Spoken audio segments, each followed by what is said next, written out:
పూరి జగన్నాథుడి మందిరం లోపలికి వెళ్లే సమయంలో ఈ 3వ మెట్టు మీద కాలు పెడితే మీరు నరకానికే వెళ్తారు అని మీకు తెలుసా? జగన్నాథుడి మందిరంలో మొత్తం 22 మెట్లు ఉన్నాయి. ప్రతి ఒక్క మెట్టుకి ఒక ప్రత్యేకత ఉంది. ఒక రోజు యమలోకానికి ఒక పాపి కూడా రాడు. చిత్రగుప్త, ఏం జరిగింది? పాపులు అందరూ ఎక్కడా అని యమధర్మరాజు అనగా, ఇదంతా ఆ నారాయణుడి వలనే అని ఇలా చెబుతాడు. జగన్నాథుడి దర్శనం చేసుకుంటే జీవితంలో మానవులు ఎన్ని పాపాలు చేసినా వాటిని జగన్నాథుడు క్షమించి ముక్తిని ప్రసాదిస్తాడు.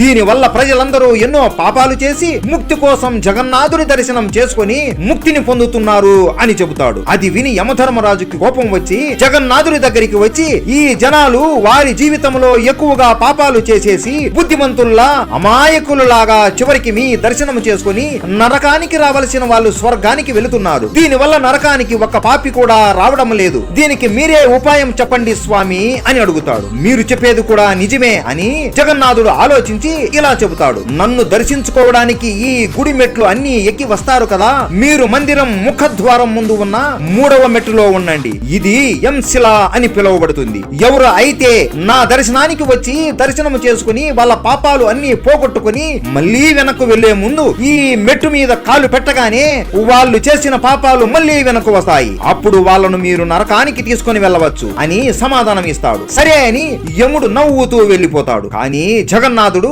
నవ్వుకుంటాడు. ఎందుకంటే భక్తులు గుడికి వచ్చేటప్పుడు ఎంశిల ఎక్కి రావచ్చు, కానీ బయటికి వెళ్లేటప్పుడు వెనుక ఉన్న ఇంకొక ద్వారం నుండి వెళ్ళవచ్చు. ఇలా కొంతమందికైనా ముక్తి ప్రసాదించవచ్చు అని నవ్వుకుంటాడు. అలా జగన్నాథుడు స్వర్గం మరియు నరకం మన చేతుల్లోనే పెట్టాడు. అందరూ జై జగన్నాథ అని కామెంట్ చేసి సబ్స్క్రైబ్ చేసుకోండి.